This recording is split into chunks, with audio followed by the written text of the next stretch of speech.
Hello， 大家好啊！现如今大家都会使用这个 AI 工具嘛，而且这个 AI 工具设计的也是越来越方便了。但是你有没有想过，我们在跟 AI 进行这种大面积对话的时候，这些生成的东西会不会占用你的磁盘空间？久而久之呢，就会造成这个 C 盘的鸿蒙告警。另外，我们在安装这个 Skill 的时候，它到底安装到了哪里？会不会越装越多，越装越乱呢？所以今天这个视频呢，我们就以这个 Codex 工具为例，跟大家分享一下如何对 AI 工具的磁盘占用进行管理。视频的最后呢，我还会跟大家分享一个小工具，只需要一些简单的指令，你就可以看到磁盘的占用情况。OK， 那我们就开始吧。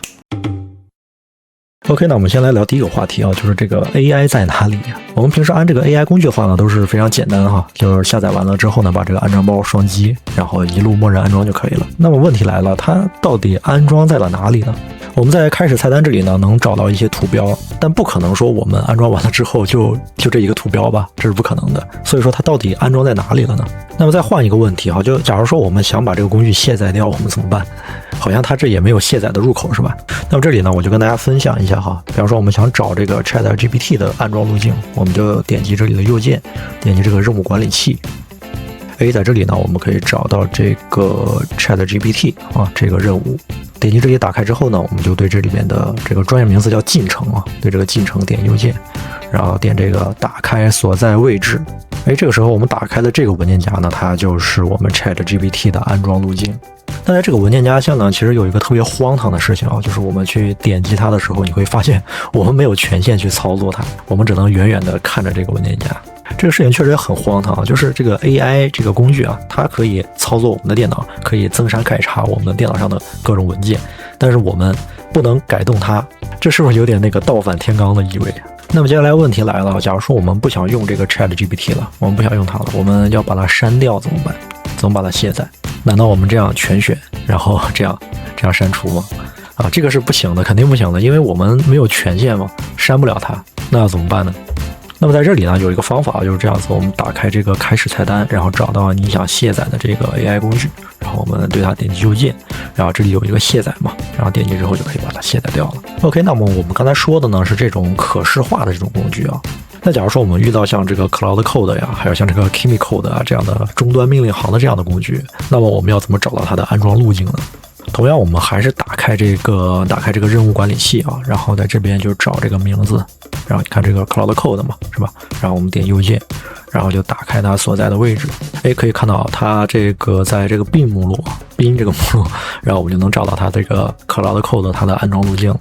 那么大家可以看到这个 Cloud Code 呢，它这个界面非常简单，因为命令行嘛，非常简单，所以说它的这个可执行的这个程序呢，也就一个文件就可以搞定了。那么大家如果不想用这个 Cloud Code， 想把它卸载掉呢，你就在这个 bin 目录下啊，大大方方的是吧，删除就可以了啊，大家懂我意思吧？另外这个 Kimi Code 呢，它这个就是比较特殊哈，我们在这个任务管理器上面好像没有找到它是吧？我们可以在这个搜索框里面搜索这个 Kimi， 可以看到它其实是在这个进程里面的啊，藏的比较深。然后我们打开这个所在的位置，你看它其实也是在这个 bin 目录下啊，在这个位置。如果说你不想使用这个 Kimi Code 的话呢，你就直接回退到这里啊，直接把这个目录全部删掉就可以了。接下来呢，跟大家聊这个用户目录啊，这个目录实在是太重要了。我们在这个用户文件夹下呢，就点开你登录的这个账户。那么在这个用户目录下，大家可以看到，它其实就是各个 AI 工具啊保存这个用户数据的地方，包括这些配置文件啊，包括这些绘画记录啊，都是保存在这里的。然后这些 AI 工具呢，就是对应的去找嘛，比方说 Codex 它要找这个文件夹，然后 Cloud Code 呢，它要找这个文件夹，然后 Cursor 就找这个文件夹。那我们就以这个 Codex 为例啊，我们点开看一下。那在这个文件夹下呢，最重要的就是这个 config 文件啊，这个文件夹呢是不能删除，也不能随便改动的。这个文件夹下呢，就放置着 Codex 这个工具它的配置项，比方说调用了什么模型啊，使用了什么接口。之前呢，我做过一期视频啊，跟大家分享过这个如何将 DeepSeek 接入 Codex。那么我们主要修改的核心的内容呢，就是这个 config 这个文件。大家有兴趣可以回看一下。那么第二个比较重要的这个文件夹呢，就是这个 Sessions 啊。Sessions 这个文件夹里面存放的就是你跟 Codex 每次对话的这个上下文。我们可以点进去看一下。你看它这里面呢，先标明了这个年份2026年，然后进去之后呢，它就有月份，然后这是7月的对话记录，这是8月份的对话记录。再点进去之后呢，它这里面就会有这个具体的日期，然后这里面展示呢就是这个对话记录的这些文件。那么在这里呢，我跟大家做一个演示啊，大家可以看到目前呢，它这里面有4个绘画记录是吧？然后我们新起一个对话框，然后在这里面提交一下。我们可以看到这里呢，它就是会新建一个文件夹啊，新建一个文件。那文件里面呢，就记载了我们这个最新的这个对话。那假如说我们现在有这样的一个场景啊，就是我们跟 AI 的这个对话呢已经聊完了，让它做的任务也做完了。那么我们总不能让这个对话就一直放在这里吧？一直放在这里的话，那不就越积越多了吗？所以说这个时候呢，我们就点击这个啊，点击这个归档。大家注意看，现在这边是有5个记录嘛，我们点这个归档，可以看到它这边呢就会消失一个啊，它自动就清理掉了一个。那如果说你保持这样的一个习惯的话呢，你的 C 盘的这个文件夹呢，它不就是更加的清爽了吗？另外呢，我还想说一点呢，就是有的时候它难免会有一些漏网之鱼啊，就是这边和这边它对不上。这个数量对不上，那这个时候怎么办呢？其实我们这个手动删除，这样手动删除其实也是可以的，因为它这个地方就相当于一个聊天记录嘛，你可以类比于微信是吧？你跟别人的这个聊天记录是吧？它是可以删除的，所以说这个定期归档的这个功能呢，大家平时可以点一点用一下。接下来呢，我们再介绍这个非常重要的文件夹，就是这个归档绘画的这个文件夹。这个其实顾名思义啊，就是我们刚才归档的那个绘画呀，它其实并没有彻底的删除，它只是转移到了这个文件夹里边。我们可以点开看一下。OK， 那接下来我们看这里啊，我们打开这个 ChatGPT， 然后点击这个设置，然后找到这个已归档的聊天。那么我们可以看到，在这里面展示的这个已经归档的聊天的记录呢，都放在了这个文件夹里边了。那如果说我们长期不清除的话呢，它自然就会占用我们的磁盘空间嘛。所以说这里呢，我们要定期点这个删除按钮啊。大家注意看左边这里啊，我们点击这个之后，点击删除，可以看到它这边呢就是少了一个嘛。所以说我们可以通过这个功能呢来定期清理这个已经归档的绘画。而且这个删除的话呢，它确实彻底从你的磁盘中清理掉了。那么这里友情提示一下啊，这里边的文件呢，我们其实也是可以手动删除的。那么接下来呢，还有一个会占用磁盘空间的这个文件夹呢，就是这个 Sandbox。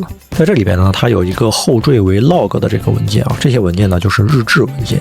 那么这个日志文件呢，记录的就是我们在使用 Codex 时候的一些使用记录，可能有一些什么提示信息啊、报错信息啊什么的都会放在这里。那么这个日志文件呢，其实它不是给我们看的，它也不是给这个 Codex 这个软件看的，它是给程序员看的。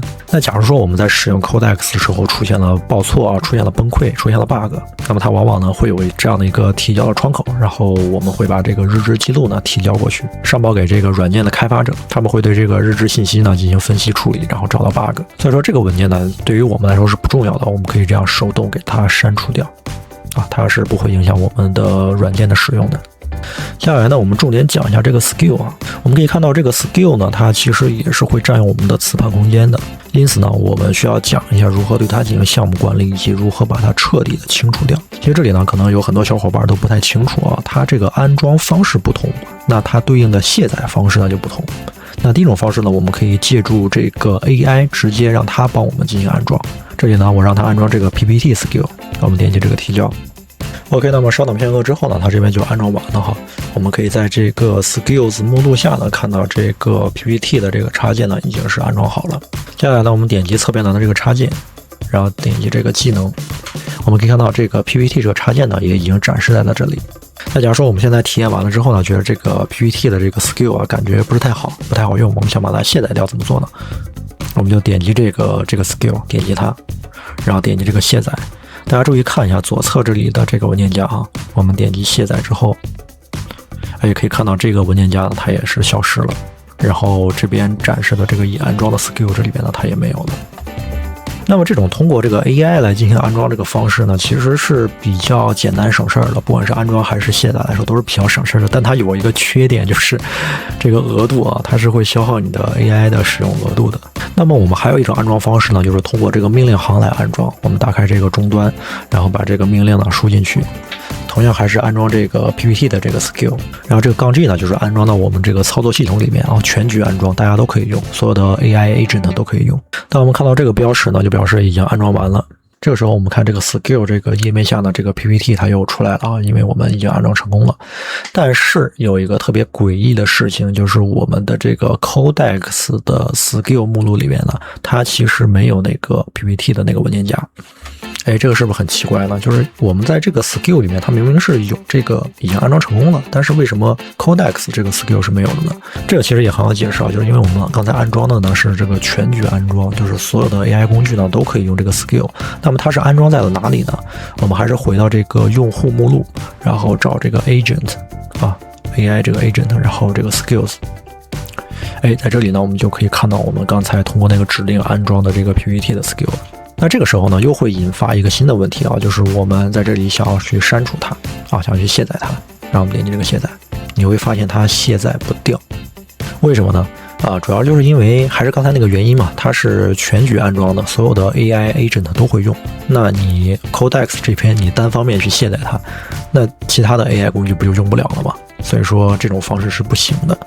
那么我们该怎么把这个 skill 给它清除掉呢？我们通过这个删除这个方式吗？这个方式其实是不太好的啊。我教大家一个指令，我们先输入这个指令啊，把这个 skill 啊这个列表，就是已经安装的这个列表呢，完全的列出来。杠 G 呢也是全局的意思啊，就是这个操作系统安装的所有的 skill 都列出来。然后列出来之后呢，我们就找我们刚才想要卸载那个 skill， 就是这个 PPT 这个，然后把它复制一下。复制完成之后呢，我们输入这个指令，我们把这个 skill 给它 remove 后面就跟上我们刚才复制的那个 skill 的名称，然后杠 G 啊全局删除。然后大家注意看这个这个文件夹，我们回撤，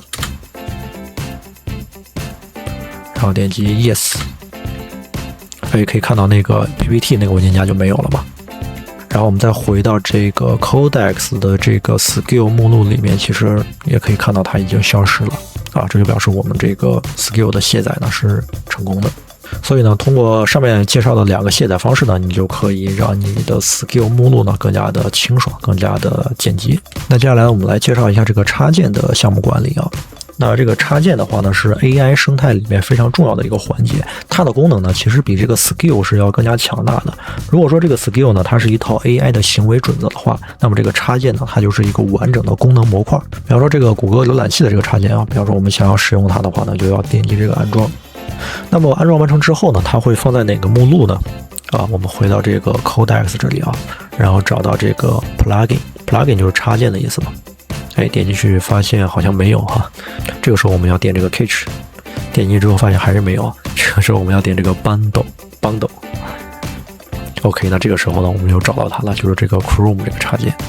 但我们不想用它了想要卸载它呢，其实非常的简单就在这个插件的这个目录下点击这里，然后点击这个卸载。可以看到那个 Chrome 的那个文件夹直接就没有了所以说这个管理起来是比较方便的。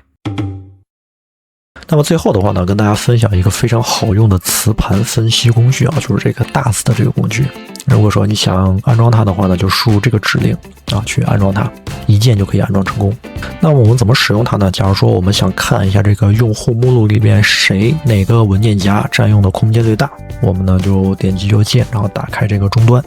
打开这个终端之后呢，我们就把这个命令给输进去这个命令我简单解释一下，这个杠 R 呢就是把这个文件也统计进来。如果我们没有这个杠 R 的话呢，它只统计这个文件夹。如果我们加了这个杠 R 之后呢，你看它把这个这些文件它也会统计进来。那这个杠 D 后面跟个1是什么意思呢？这个意思就是说我们只统计当前的这个层级，因为我们的这个文件夹里边可能还嵌套着文件夹，那这个呢我们就不进行统计了，我们只以当前我们看到的这些文件夹来进行统计我们看一下大家就明白了。那统计完成之后呢，我们可以看到这里就罗列出了所有的文件夹以及文件的一个磁盘占用的一个情况。这个点是什么意思呢？这个点的意思就是我们所在的这个文件夹那这个里面占用最高的就是这个 app data 这个文件夹，占了109 GB。下面这个 document 就是这个文档就是这个文档的这个目录。那接下来就是这个微信这个文件夹啊，哇，这个微信文件夹占了24G。那假如说你觉得这个统计的还是不够清晰的话呢，你可以把这个等级这个层级呢改为2，刚才是1嘛，你可以改为2。那么这个杠第2的这个统计结果呢，我们可以看到它其实是更加清晰了哈。我们可以看到这个里面呢是第一层级啊，它这里面是占了109GB。那这个109GB里面又有什么东西呢？它又拆分了一下，拆分统计了一下。我们可以点进去这个 APP Data 这个文件夹，可以看到它里面就是有这4个啊，有这4个文件夹嘛。那它这里面都统计出来了。然后第一层级里面我们可以看到这个占用比较多的还有这个 Document 这个文档这个文件夹。然后文档这个层级下呢，占用比较多的就是这个微信啊。你看到这个微信它占了25GB。然后这个微信 Work 吧，这应该也是微信吧，占了7.7GB。我们可以看一下它在这个文档这里啊。你看它这个微信还有这个微信 Work， 那这2个占的空间是比较大的。然后这个第一层级下排名第3的又是这个微信。这个微信这占空间占的是真多呀。